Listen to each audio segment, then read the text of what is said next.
আল্লাহ রাব্বুল আলামিন সুন্দর করে বলছেন, ইন্নাল্লাযীনা ইয়াতলুনা কিতাবাল্লাহি ওয়া আকামুস সালাতা ওয়া আনফাকু মিম্মা রাযাকনাহুম সিররান ওয়া আলানিয়াহ وأنفقوا مما رزقناهم سرا وعلانية يرجون تجارة لن تبور جربون الله أكبر এই তিজারা শব্দটা আল্লাহ রাব্বুল আলামিন আরেকটা সূরার ভিতরে সুন্দর করে বলেছেন, হাল আদুল্লুকুম আলা তিজারাতিন তুজিকুম মিন আযাবিন আলীম তুমিনুনা বিল্লাহি ওয়া রাসূলিহি ওয়া তুজাহিদুনা ফি সাবিলিল্লাহি বিআমওয়ালিকুম ওয়া আনফুসিকুম যালিকুম খায়রুল লাকুম ইন কুনতুম তা'লামুন। জোরে বলুন আল্লাহু আকবার।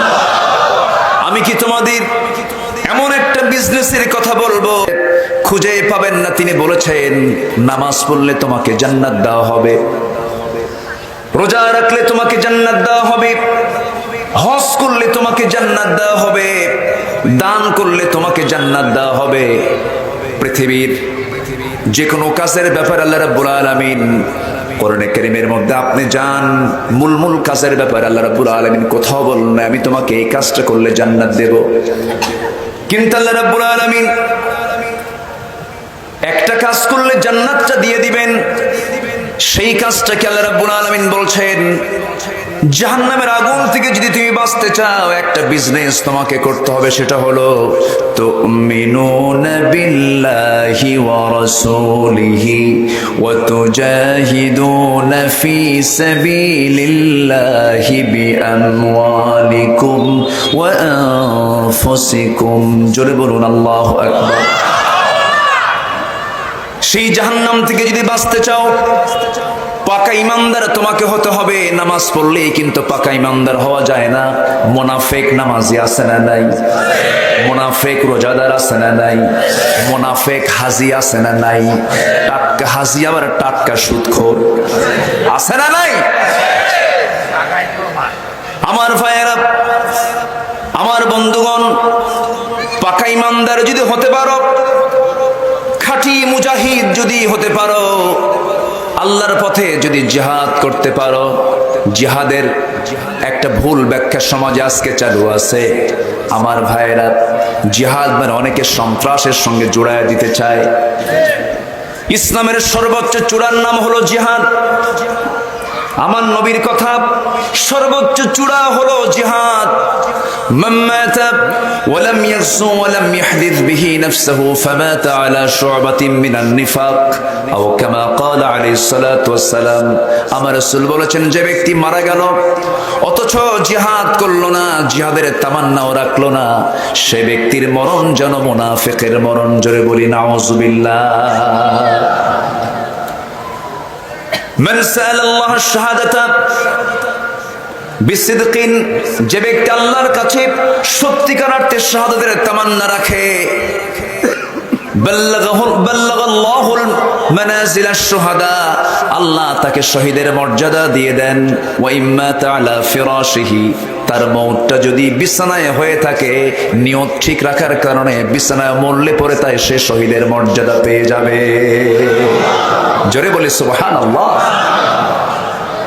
মুনাফিকরা তামান্না রাখতে পারে না। মুনাফিকরা নামাজ পড়তে পারে, মুনাফিকরা রোজা রাখতে পারে, মুনাফিকরা দানও করতে পারে, দেখায় দেখায় দান করবে, কিন্তু মুনাফিকরা কখনো দিন কায়েমের সংগ্রামে কখনো ঝাঁপিয়ে পড়তে পারবে না। জিহাদকে তারা প্রচন্ড ভয় পাবে। অথচ আল্লাহ রাব্বুল আলামিন সমস্ত পয়গম্বরদের জন্য একটা বিষয়কে আবশ্যক করে দিয়েছেন, সেটা হলো কি?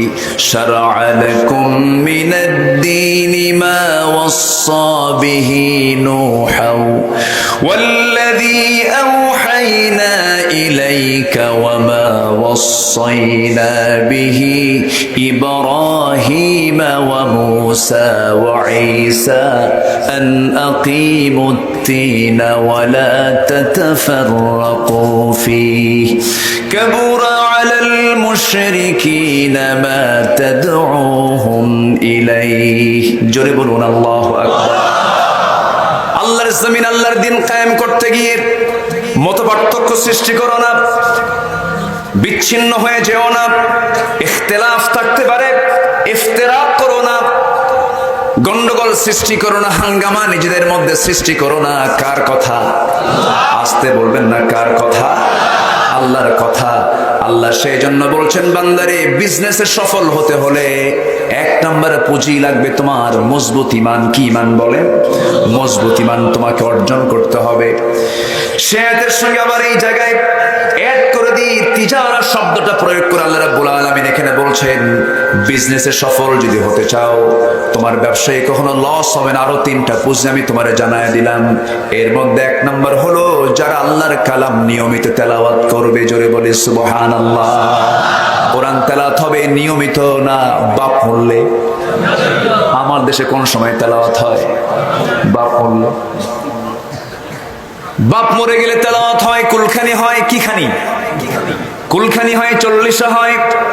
কিন্তু কোরআন তো মরা মানুষের তেলাওয়াতের জন্য আসে নাই, কোরআন তো জিন্দা লোকের জন্য এসেছে। লিয়ুনযিরা মান কানা হাইয়া, জিন্দা লোকের জন্য কোরআন নাজিল হয়েছে, মরা লোকের জন্য কোরআন নাজিল হয় নাই।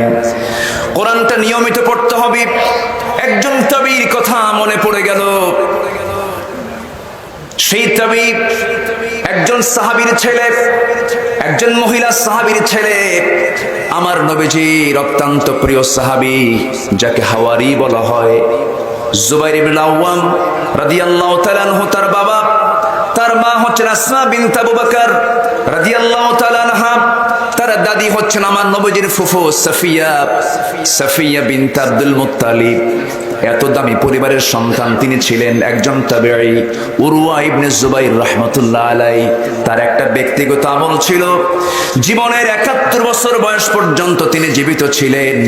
গোটা জিন্দেগি প্রত্যেকটা দিন দিনের বেলা ৭.৫ পারা আর রাত্রে বেলা ৭.৫ পারা কোরআন তিনি নামাজে পড়ে নিতেন। একটা দিন বাদ পড়ে নাই। সুবহানাল্লাহ বলবেন না? আর আমার এমনি সস্তা জান্নাত খুঁজি। ৭১ বছর বয়সে তিনি ইন্তেকাল করেছেন।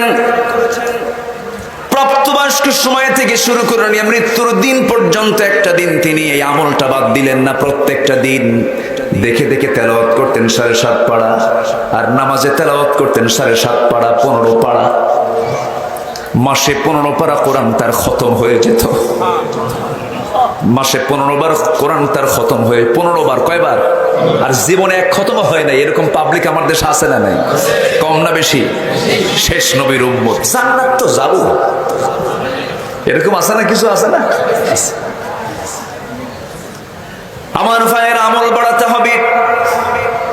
এই কিতাবের সঙ্গে সম্পর্ক যার বেশি, আল্লাহর সঙ্গে সম্পর্ক তার বেশি। এটা হলো আল্লাহর চিঠি। কার চিঠি বলেন? আসতে বলবেন না, কার চিঠি? فأين تذهبون إن هو إلا ذكر للعالمين لمن شاء منكم أن يستقيم। কোন দিকে দৌড়াও? এটাই তো তোমার জন্য জিকির। চুপ থাকলে ফিকির, কথা বললে জিকির, চুপ থাকলে ফিকির করতে হবে। আল্লাহ রাব্বুল আলামিন আরেক জায়গায় বলছেন, ফিকির আর জিকির কখন করবা? আল্লাযীনা ইয়াযকুরুনাল্লাহা কিয়ামান ওয়া কুউদান ওয়া আলা জুনুবিহিম ওয়া ইয়াতাফাক্কারুনা ফি খালকিস সামাওয়াতি ওয়াল আরদ রাব্বানা মা খালাকতা হাযা বাতিলা সুবহানাকা ফাকিনা আযাবান নার। জোরে বলুন আল্লাহু আকবার। যারা দাঁড়িয়ে বসে জিকির করে কার? কার জিকির? আল্লাহর জিকির করে আর ফিকির করে চুপ থেকে, আর ফিকির করতে করতে বলে আল্লাহ কি সুন্দর আকাশ বানিয়েছো, কি সুন্দর জমিন বানিয়েছো, আমার কি সুন্দর টানা টানা দুইটা চোখ দিয়েছো, সুন্দর দুটি কান দিয়েছো, সুন্দর দুটি ঠোঁট দিয়েছো, সুন্দর একটা স্বাদ নেবার জন্য জিহ্বা দিয়েছো, জিহ্বার ভিতরে প্রত্যেকটা জিহ্বার ভিতরে 3000-এরও বেশি স্বাদ করে আমার আল্লাহ দিয়েছে। জোরে বলি সুবহানাল্লাহ। আমি কি জিহ্বার প্রশংসা করব না আল্লাহর প্রশংসা করব? আমি কি নারীর চেহারা দেখে তার প্রশংসা করব না আল্লাহর প্রশংসা করব? স্ত্রীর চেহারার দিকে তাকাবো, কলিজা ঠান্ডা হয়ে যাবে। স্ত্রীকে দেখে খুশি হয়ে বলবো আল্লাহ তুমি এই মহিলাকে কত সুন্দর করে আমার জন্য বানিয়েছো, আলহামদুলিল্লাহ। জোরে বলেন সুবহানাল্লাহ। কিন্তু মেয়ে দেখলে তা আল্লাহরে ভুলে যায়।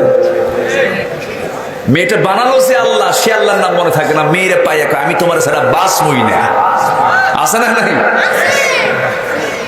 অথচ আল্লাহ কত সুন্দর করে নারীকে বানালেন, কত সুন্দর করে সাজালেন, কত সুন্দর লম্বা নাক দিলেন, ডাহুক চোখ দিলেন, প্রশস্ত কপাল দিলেন, যুগল ভ্রু দিলেন, কি সুন্দর চেহারা বানিয়ে দিলেন, ললাটে দিলেন, কত সুন্দর চিকন দুটি ঠোঁট দিয়ে দিলেন, লম্বা কালো কেশ দিলেন, এত সুন্দর করে বানায়া বলেন আল্লাহ ও বান্দা তুই তোর জন্য আমি আকর্ষণ করে দিয়েছি।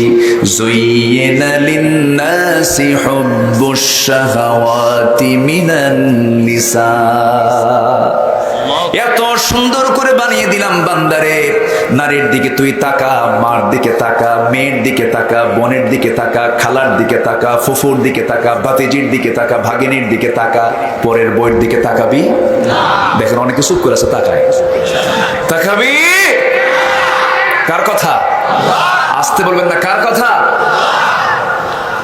মেয়েদের দিকে তাকানো ফরজ, মার দিকে তাকানো ফরজ না? মার দিকে তাকাতে হবে না? নজর দিতে হবে না? নজর দিতে হবে। বসে বসে। আপনারা কষ্ট পাচ্ছেন? কোন অসুবিধা, কোন চিন্তা আছে তো? গোটা রাত তো আছে, কালকে তো অফিসও নাই, কালকে শুক্রবার। বলি আলহামদুলিল্লাহ। পাশে পুকুরও আছে, উজু করার জায়গাও আছে, বলি আলহামদুলিল্লাহ। সবই আছে, এত সুন্দর পরিবেশ। The gentle bridge is blowing. একটা সুন্দর, গতকালকে বৃষ্টি না হলে তো আজকে ঠান্ডা পেতাম না, দারুণ গরম ছিল, আল্লাহ ঠান্ডা করে দিয়েছেন জমিন। জোরে বলি সুবহানাল্লাহ। ঠান্ডা থেকে গরম করেন কে? গরম থেকে ঠান্ডা করেন কে? তিনি আমার রব। কি সুন্দর করে আল্লাহ পাক আমাকে বানালেন, সে আল্লাহকে ভোলা যাবে না। আমাকে বানিয়েছেন কে? যিনি ফাতির। যিনি কি? ফাতির। সূরার নাম কি? ফাতির। সম্মানিত ভাইয়েরা, উরওয়া ইবনে জুবাইর প্রত্যেকদিন আমল করতেন, 7.5 পারা কোরআন দিনে পড়তেন, 7.5 পারা কোরআন রাতে নামাজে তেলাওয়াত করতেন। এটি কি অনিয়মিত না নিয়মিত? নিয়মিত তিনি সারা জীবন আমল করেছেন। একদিন তিনি বাদ দিয়েছিল, একদিন বাদ পড়েছিল। কয়দিন? একদিন বাদ পড়েছিল। একদিন বাদ পড়লো কেমনে? ওই সময়ের খলিফাতুল মুসলিমিন, খলিফা তাকে রাজকীয় মেহমান করে দাওয়াত দিলেন। মেহমান হয়ে তিনি একটা সন্তানকে, তার 4টা সন্তানের মধ্যে একটা সন্তানকে নিয়ে চলে গেলেন রাজদরবারে। রাজদরবারে গিয়ে বসে পড়লেন। ছেলেটা তার হাত ছাড়া হয়ে গেল। রাজদরবারে যে জায়গায় ঘোড়া থাকে, ঘোড়ার ঘরে আস্থা বলে, তার সেই ছেলেটা ঢোকা মাত্রই একটা বেকায়দার ঘোড়া তার বুকে লাথি মেরে ফেললো। লাথি মারার সঙ্গে সঙ্গে ছেলেটা সেখানে পড়ে মারা গেল। মৃত্যুর সংবাদ উরওয়া ইবনে জুবাইরের কানে যখন চলে গেল, ইন্না লিল্লাহ বললেন। সন্তান দাওয়াত খেতে এসে মারা গেল, সন্তান লাশ হয়ে মারা গেল, লাশ হয়ে গেল। জানাজা কাফন দাফন শেষ করে তিনি ফিরে আসতেছেন। এমন সময় প্রচন্ড ব্যথা তার পায়ে। এক পর্যায়ে ডাক্তার বলে দিল, উরওয়া বিন জুবাইর, তোমার তো একটা পায়ে জটিল রোগ ধরা পড়েছে, তোমার পায়ে ক্যান্সার হয়ে গেছে, তোমার পাটা না কাটা পর্যন্ত এই জিনিসটা গোটা শরীরে ঢুকে পড়লে পরে তুমি মারা যাবে, তোমার পাটা কাটতে হবে। কি করো তুমি, কি সিদ্ধান্ত নিতে যাচ্ছ? তিনি বললেন ঠিক আছে আমি প্রস্তুত আছি। কিন্তু শল্য ডাক্তাররা যখন চিকিৎসা করতে নিয়ে যখন বলেন পাটা কাটতে হবে, শর্ত হলো তোমাকে অজ্ঞান করার জন্য মদ্যপান করতে হবে। তিনি বললেন মইরা যাবো কিন্তু মদ খাবো না। সুবহানাল্লাহ বলবেন না? একটু মদ পান করতে হবে। তিনি বললেন না, তোমার আমার চেতনা আসো, কোনো কিছু দেওয়ার দরকার নাই, আমার তৃপ্তির কোরআন তেলাওয়াত করব, তোমরা আমার পাটা কেটে ফেলবে। ইন্নাল্লাযীনা ইয়াতলুনা কিতাবাল্লাহ, নিঃসন্দেহে যারা তেলাওয়াত করবে কার কিতাব? আসতে বলবেন না, কার কিতাব? তেলাওয়াত করলে কোনো লস না লাভ? লস না লাভ? লাভ। আমার ভাইয়েরা, আমার বন্ধুগণ, একটু কান লাগিয়ে মনোযোগ দিয়ে শোনার চেষ্টা করুন। উরওয়া ইবনে জুবাইর রাহমাতুল্লাহ আলাইহি মদ্যপান করলেন না, তাকে চেতনানাশক ওষুধ দেওয়া হলো, তিনি তাও গ্রহণ করলেন না। তিনি আল্লাহর কালামটা হাতের মধ্যে নিলেন। যখন তার পাটা কাটা হচ্ছে, মুখে শুধু একটাই শব্দ, আল্লাহু আকবার, আল্লাহু আকবার। বারবার আল্লাহর নামটা নিচ্ছেন। সেন্স থাকা অবস্থায় তার পাটা যখন কাটা হচ্ছিল, এমনকি হাড়টা পর্যন্ত যখন কেটে ফেলা হচ্ছিল, সেই সময় পর্যন্ত তার সেন্সটা ঠিক ছিল, কিন্তু রক্ত পড়া বন্ধ করার জন্য সেই সময়ের যে চিকিৎসা, গরম তেল যখন সেই জায়গায় লাগানো হলো, সঙ্গে সঙ্গে তিনি সেন্সলেস হয়ে পড়ে গেলেন। কয়েক ঘন্টা তার সেন্স থাকলো না। এরপরে যখন তিনি সেন্সটা ফিরে পেলেন, সেই সময় দেখতে পেলেন নামাজের সময়টা চলে গেছে, পারলেন না নামাজ পড়তে, তেলাওয়াত করতে পারলেন না। ওই মাত্র একটা দিন তার বাদ ছিল, বাকি জীবনে কোনোদিন তার এই নিয়মিত আমল বাদ পড়ে নাই। জোরে বলে সুবহানাল্লাহ। আর আমরা কই, আল্লাহ এত ডাকা ডাকি, তুমি তো আমার ডাকে সাড়া দাও না আল্লাহ। এরকম আছে না নাই বলেন তো? আছে। আমার বন্ধুগণ, আমার ভাইয়েরা, উরওয়া ইবনে জুবাইর এত একজন দামি তাবী ছিলেন, আল্লাহর পছন্দের গোলাম ছিলেন। সেই সময় বাদশার মনটা একটু খারাপ হয়ে গেল, হারে মেহমান হয়ে এসে ছেলে হারালো, পাটা হারালো। এবার বাদশা তাকে, আমিরুল মুমিনিন তাকে বললেন, উরওয়া ইবনে জুবাইর, আমার দরবারে কিছুক্ষণ আগে একজন আল্লাহর বান্দা এসেছে, তার বিপদটা আপনার চেয়ে বড় ধরনের বিপদ। কি বিপদ? সেই আল্লাহর বান্দা এসে বলছে, আমিরুল মুমিনিন, আমি তো গতকালকে ছিলাম বিশাল সম্পত্তির মালিক, আজকে আমি ফকির। কেমন করে? বিশাল বড় সাইক্লোন হয়ে গেল, ঝড় হয়ে গেল, সমস্ত সম্পত্তিগুলো সব জলোচ্ছ্বাসে শেষ হয়ে গেছে। আমি শুধু সম্বল হিসেবে আমি আমার ছোট্ট সন্তানকে কোলে নিয়েছি, আর একটা ঘোড়া হাতে নিতে পেরেছি। ঘোড়াটাকে সাথে করে নিয়ে, বাচ্চাটাকে সাথে করে নিয়ে যাব, কিন্তু ঘোড়াটা খুব বেজায়, বেজুত মার্কা, সে দৌড় মারলো একদিকে, দৌড় মারতে নিল। যখন আমি তাকে নেওয়ার জন্য সন্তানকে রেখে আমি যখন ঘোড়াটা নিতে গেলাম, ঘোড়া যখন ধরতে গেছে, এইদিকে দেখি আমার সন্তানটা নেকড়ের মুখে পড়ে গেছে। নেকড়ের মুখে আমার সন্তানের মাথা। ওইদিকে ঘোড়া ধরতে গিয়ে সেই ঘোড়াটা পিছন দিক থেকে এমন জোরে লাথি মেরেছে, আমার চোখ দুইটা শেষ হয়ে গেছে, আমার চোখও শেষ, আমার সন্তানটাও মারা গেছে। আমি অসহায় অবস্থা আপনার সামনে হাজির হয়েছি। উরওয়া ইবনে জুবাইর রাহমাতুল্লাহ আলাইহি মুস্কি হাসি মেরে বলছেন, আল্লাহ পাকের আমি শুকরিয়া আদায় করি, আমার 4টা হাত পার মধ্যে একটা পা মাত্র গেছে। 4টা ছেলে সন্তানের মধ্যে একটা সন্তান মাত্র আল্লাহ পাক তুলে নিয়েছেন। আর এই বান্দাটারে দেখো কি করুণ দুর্দশা, তার চেয়ে আল্লাহ পাক আমাকে অনেক ভালো রেখেছেন। জোরে বলি সুবহানাল্লাহ, আরো জোরে বলি সুবহানাল্লাহ। সকল ক্ষেত্রে শুকর আদায় করব কার? আসতে বলবেন না, কার? আল্লাহ। আল্লাহর প্রশংসা ছাড়া আমাদের কোনো কাজ নাই। কারণ 24 ঘন্টা প্রত্যেকটা সেকেন্ড আমাকে খাবার দিচ্ছেন কে? আসতে বলবেন না, কে? ধান কার? চাউল কার? আবাদ করে কে? ভালো করে কম, এখন সন্দেহ পড়ে গেছে। আবাদ করে কে? এটাও ভুল বললেন। আবাদ করেন কে? চাষ করেন কে? আসল চাষি কে? আসল চাষি কে? জারিয়া মানে হচ্ছে চাষি। জারিয়া মানে কি? চাষি। আপনি চাষি? আল্লাহ বলছেন না তুই শুধু চাষি না, আমি আল্লাহ নিজেও চাষি। জোরে বলেন সুবহানাল্লাহ। আল্লাহ নিজে চাষি। আল্লাহ বলছেন, বান্দা তুমি শুধু চাষ করো, তুমি শুধু জমিতে ধানটা লাগায় আসো, সেই ধানটা আমি মাটির ফসফরাস ক্যালসিয়াম, ম্যাগনেসিয়াম সবগুলো দিয়ে আমি এটাকে বড় করি, ম্যাচিউর করি, বড় করি, তোমার সামনে আমি হাজির করে দিই। বান্দা, তুমি আমাকে কেমন করে অস্বীকার করো? সব আমি তোমার জন্য বরাদ্দ করে দিয়েছি। পৃথিবীর এমন কোন জিনিস নাই, সব কার অবদান? আসতে বলবেন না, কার অবদান? আকাশ চলে কার নিয়মে? সূর্য চলে কার নিয়মে? চন্দ্র চলে কার নিয়মে? এই জমিনটা চলে কার নিয়মে? এই চোখটা যে নড়াচড়া করছে কার নিয়মে? আমার রক্তের প্রবাহ, রক্তনালী চলছে কার নিয়মে?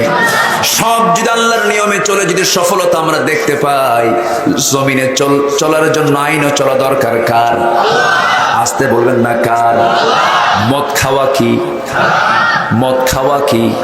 আমার দেশের রাষ্ট্রীয় আইনে মদ খাওয়া কি? বলেন বলেন। মদের লাইসেন্স আছে না নাই? এখন রাষ্ট্র বলল হালাল, আর কোরআন বলতেছে কি হারাম। প্যাঁচ লাগানো আছে না নাই? আছে না নাই? সুদ খাওয়া কি? আমার দেশে সুদের কারবার আছে না নাই? ব্যাংকে সুদ আছে না নাই? সরকারি ব্যাংকেও সুদ আছে না নাই? সরকারি ব্যাংকের সুদ আল্লাহ পাক বলছেন সুদ আমি হারাম করেছি, আর রাষ্ট্র এটাকে হালাল করে দিয়েছে। আমরা কি কোরআন মানবো না অন্য কিছু মানবো? বলেন, কোরআন মানবো না অন্য কিছু মানবো? আমার বন্ধুগণ, সব আমরা মাইনাস করতে পারি, কিন্তু ঈমান কখনো আমরা মাইনাস করতে পারি না।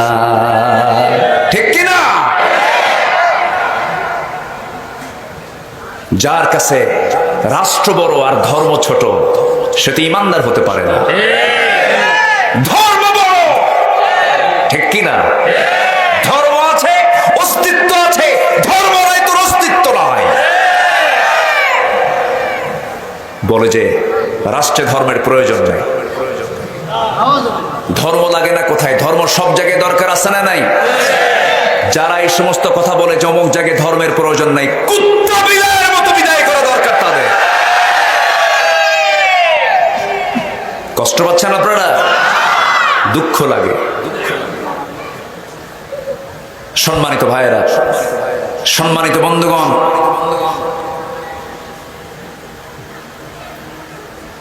ইসলাম কার? আসতে ইসলাম কার? ইসলাম ছাড়া পৃথিবীতে যা আছে এগুলো কার? সবই আল্লাহ। আকাম কুকামও আল্লাহ। জোরে কর নাউজুবিল্লাহ। কষ্ট পাচ্ছেন আপনারা? এত সুন্দর ঝিনাইদার মানুষ, আমি তো মনে হচ্ছে ফজর পর্যন্ত আজকে ওয়াজ হবে। কারো কোনো অসুবিধা নাই তো? ঠিক। ভয় করে কি লাভ ভাই? ভয় করে কয়দিন? ভয় করে জয় করা যায় না, ঠিক কি না? ভয় নাই। ভয় যদি কেউ করে, ভাবতে হবে ওর মুশরিক। ভয় ইমানদার আনতে পারে না। ভয়কে জয় করে বাতিল শক্তির মোকাবেলা করতে হবে মুসলমান। এই দিলে কার ভয়? অন্য কোন ভয় ঢুকালে তাহলে শিরক হলো না? এই দিলে কার ভয়? ওয়াম্মা মান খাফা মাকামা রাব্বিহি। এই দিলে কার ভয় থাকতে হবে? আল্লাহর ভয় থাকতে হবে। এক আনা না 16 আনা? আসতে বলবেন না, এক আনা না 16 আনা? 16 আনা। আল্লাহর ভয়ে ইস্তেকামাত করতে হবে, সকল হারামকে বর্জন করতে হবে। আমরা কিন্তু সফলতার পিছনে দৌড়াই, লসের কাছে আমরা কেউ যাই না, লাভের কাছে চলে যাই। কোরআন এবং কোরআনকে সামনে রেখে যদি আমি কথা বলতে যাই, 19টি কাজ করলে পরে আমরা সফল হব। কয়টা কাজ করলে? 19টা কাজ করলে পরে একটাও কিন্তু বলি নাই। একটা একটা করে আজকে শোনাবো। জোরে বলি ইনশাআল্লাহ। আরো জোরে বলি ইনশাআল্লাহ। দেখি তো কে ওঠে। কাউকে উঠতে দেওয়া হবে না আজকে। এখন ইনশাআল্লাহ কেউ কয় না, সব ভয় পেয়ে গেছে। হুজুর কিসে বন্দিশালায় পড়ে গেলাম। কারো কোনো অসুবিধা নাই তো? এত সুন্দর মানুষ আপনারা। ঝিনাইদা কিসের জন্য বিখ্যাত? ক্যাডেট কলেজের জন্য। ক্যাডেট কলেজ তো খাওয়ার জিনিস না। খাওয়ার জিনিস কিছু বলে। পান হলো। আচ্ছা, পান না, তাও হলো না। পান তো কোনো খাদ্যের মধ্যে পড়ে না। হ্যাঁ, খেজুরের গুড়। আরে যশোরে খই, আপনারা একটু খেজুর বানায় দেন না, কি আছে? যেখানে অনেক খেজুর গাছ আছে না, খেজুর গাছ আছে। সম্মানিত ভাই, আল্লাহ পাক এক একটা এলাকায় এক একটা বরকত দিয়েছেন, বলি আলহামদুলিল্লাহ। ঝিনাইদাতে যা আছে এটা আপনি অন্য এলাকায় পাবেন না, তবে ঝিনাইদার সবচেয়ে সুন্দর জিনিস হলো, সবচেয়ে সুন্দর যেটা আমার লাগে সেটা হচ্ছে ভাষা। সুন্দর কথা আপনারা বলতে পারেন, বলি আলহামদুলিল্লাহ। আপনাদের চাইতে আরো সুন্দর কথা বলতে পারে নোয়াখালী। হাসেন কেন?